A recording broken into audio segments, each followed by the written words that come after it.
زی وقار، اللہ والوں کی مجلس میں آنے والا شخص عام نہیں رہتا، بلکہ اللہ تعالیٰ اس کو بھی بڑا مقام و مرتبہ عطا فرماتا ہے۔ حضرت شیخ عبد القادر جیلانی محبوب سبحانی غوث اعظم دستگیر پیران پیر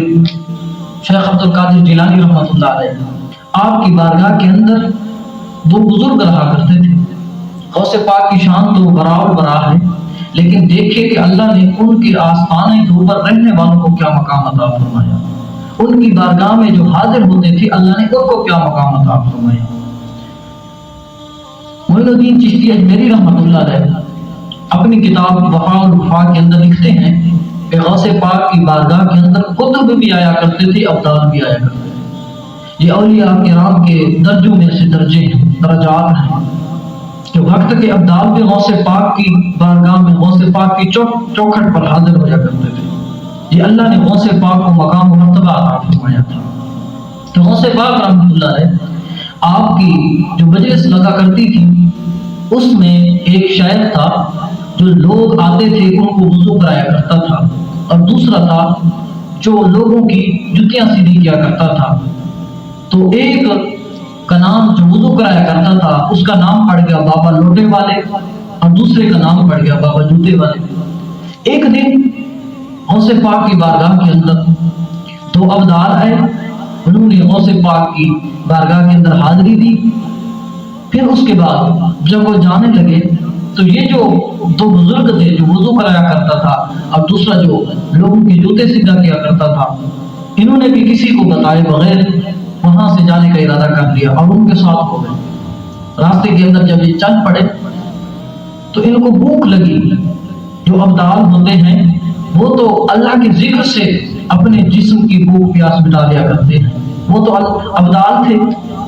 وہ تو اللہ کے ذکر کے اندر مشغول رہا کرتے تھے، لیکن ان کو راستے کے اندر بھوک لگی۔ غوث پاک کے ٹکڑے کے اوپر پڑنے والے تھے اور وہاں پہ تو کسی چیز کی کمی نہیں ہوتی تھی، تو ان کو راستے کے اندر بھوک لگی۔ تو ایک نے ان سے کہا کہ میاں ہمیں بھوک لگی ہے، ہمیں کچھ کھانے کے لیے دو۔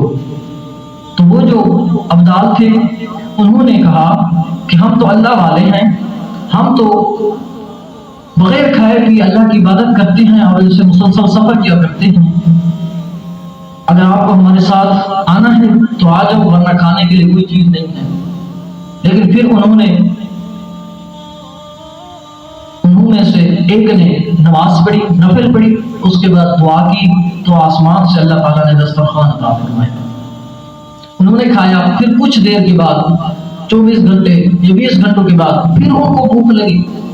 تو پھر اب انہوں نے کہا میاں ہمیں دوبارہ بھوک لگی، ہمیں کھانے کے لیے کچھ دو۔ تو انہوں نے کہا پہلی بار تو کھانے کے لیے دے، اب ہم کہاں سے دیں؟ انہوں نے کہا میاں ہمیں بھوک لگی ہے اور ہم پیچھے بھی نہیں جا سکتے، لہٰذا ہمیں کھانے کے لیے کچھ دیا جائے۔ تو جو دوسرا شخص تھا اس نے پھر نماز پڑھی، نفل پڑھی، پھر اس کے بعد اللہ کی بارگاہ میں دعا کی، اللہ تعالیٰ نے دسترخوان عطا فرمایا۔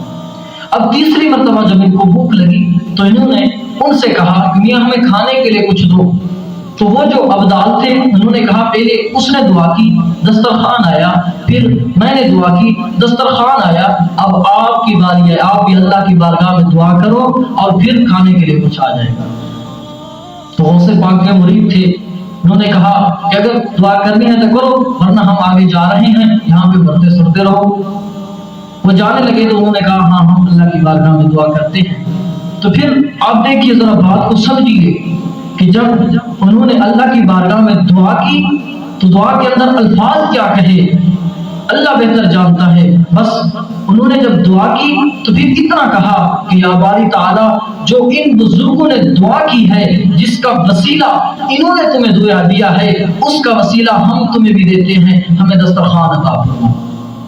تو پھر ان کی دعا کے اوپر ایک ایک دسترخوان آیا تھا، جب انہوں نے دعا کی تو اللہ نے 2 دسترخوان عطا فرمائے۔ تو پھر انہوں نے کہا جو ابدال تھے کہ ہماری دعا پہ ایک دسترخوان نازل ہوا تھا، تمہاری دعا پہ 2 دسترخوان نازل ہوئے، وجہ کیا ہے؟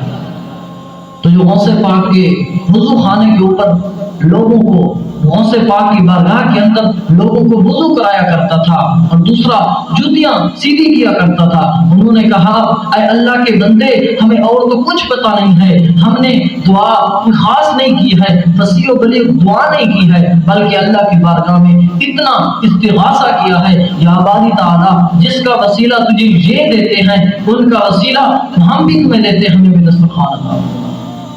جب انہوں نے یہ بات کی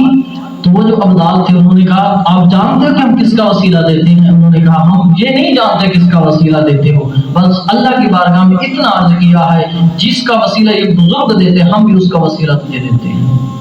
تو پھر ان ابدالوں نے بتایا ارے میاں ہم تو ان کا وسیلہ اللہ کی بارگاہ میں دیتے ہیں جو غوث پاک کی چوکھٹ پہ رہ کر لوگوں کو وضو کرایا کرتا ہے یا لوگوں کے جوتے سیدھا کیا کرتا ہے۔ تو جو غوث پاک کے مرید تھے انہوں نے جب یہ بات سنی تو چہرے مسکرا اٹھے